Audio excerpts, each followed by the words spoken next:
warahmatullahi wabarakatuh. Waalaikumsalam. A'udzubillahi minasyaitonirrajim. Bismillahirrahmanirrahim.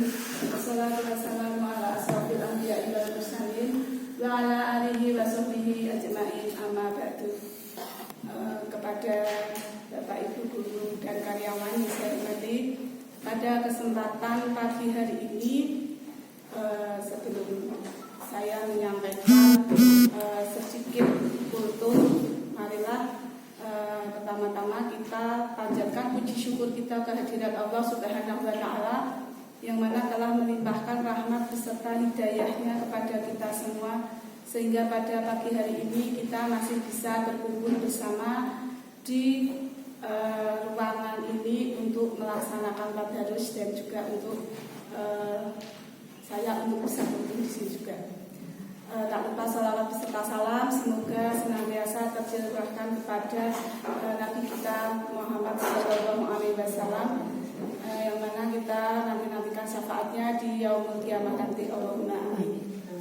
Bapak Ibu yang saya hormati, di sini saya hanya ingin bercerita.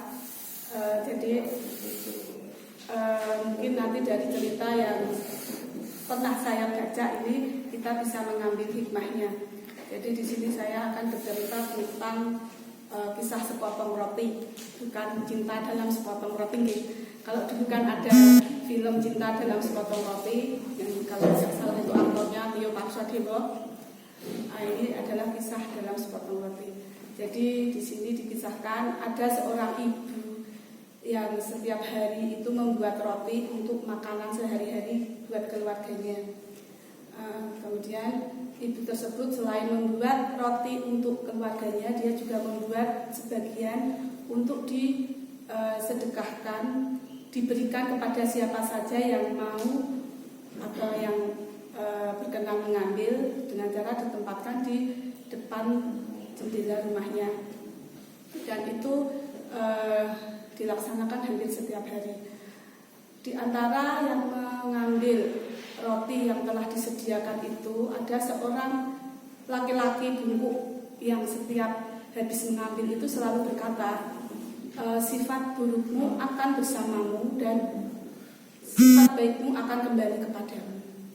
Nah itu setiap habis mengambil roti selalu berkata seperti itu. Dan itu berlangsung setiap hari. Jadi setiap hari bapak yang bungkuk itu selalu mengambil roti yang telah disediakan itu. Di satu sisi, si ibu tersebut mempunyai seorang anak yang merantau sudah lama, tidak ada kabar beritanya. Dan dalam setiap doanya, sang ibu selalu meminta kepada Allah untuk bisa dipertemukan kepada anaknya. Anaknya bisa kembali berkumpul dengan keluarganya. Nah, pada suatu hari sang ibu seperti biasa menyediakan roti di jendela rumahnya, dan pria bungkuk itu mengambil lagi dan masih berkata dengan kata-kata yang sama, perbuatan burukmu akan selalu bersamamu dan perbuatan baikmu akan kembali kepadamu. Si ibu merasa dongkol dalam hati, bukannya berterima kasih tetapi malah mengucapkan kata-kata seperti itu. Nah, karena hal itu maka keesokan harinya si ibu tadi membuat roti untuk keluarganya sendiri, dan juga dia menyisakan yang nantinya akan diambil oleh pria bungkuk itu dengan diberi racun, karena dia merasa setiap kali pria itu mengambil roti dengan mengucapkan kalimat tadi itu merasa hatinya itu dongkol. Kemudian setelah rotinya itu jadi mau dimasukkan di keranjang di tempat yang biasanya disediakan, dalam hatinya itu berkecamuk. Kenapa dia bisa melakukan hal sejahat itu? Akhirnya roti tersebut tidak jadi dimasukkan di situ, kemudian dihancurkan, dibakar, dan dia membuat roti seperti biasa.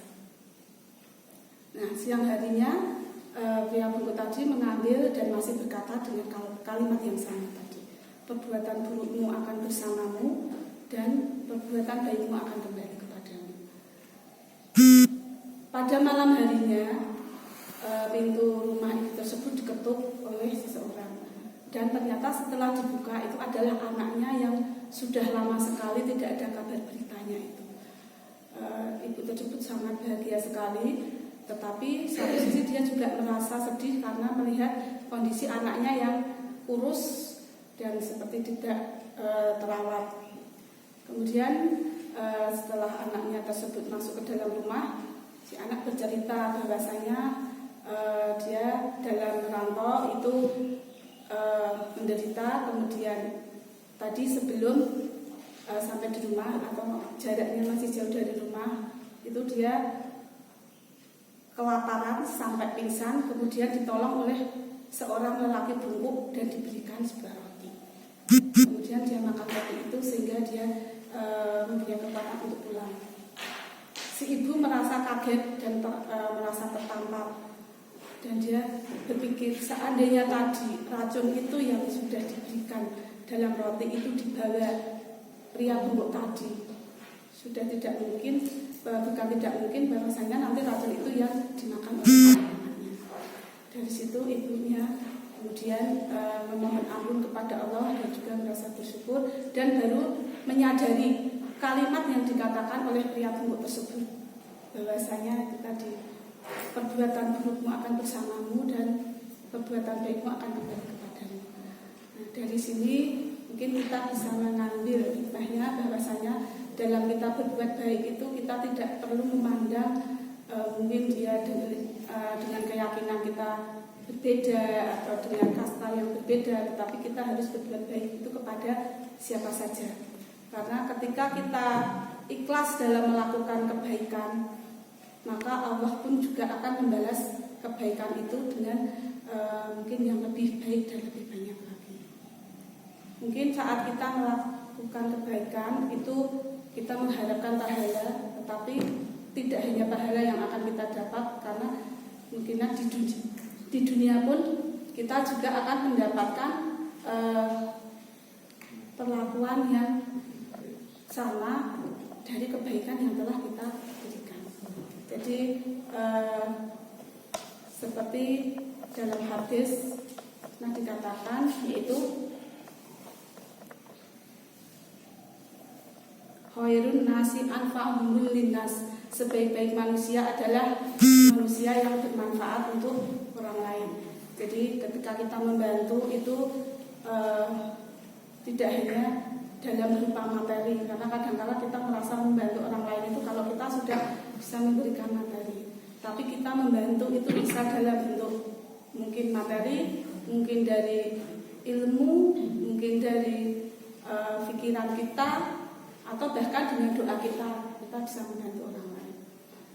Jadi intinya marilah kita dalam melakukan atau dalam kita di kehidupan ini sehari-hari untuk senantiasa mengingat bahwasanya ketika kita melakukan sesuatu hal yang mungkin kurang baik itu nanti juga akan kembalinya kepada kita, dan kalau kita melakukan hal yang baik juga kembalinya kepada kita.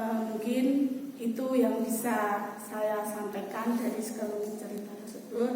Banyak kurangnya mohon maaf. Terima kasih atas perhatiannya. Wabillahi taufiq wal hidayah. Assalamualaikum warahmatullahi wabarakatuh.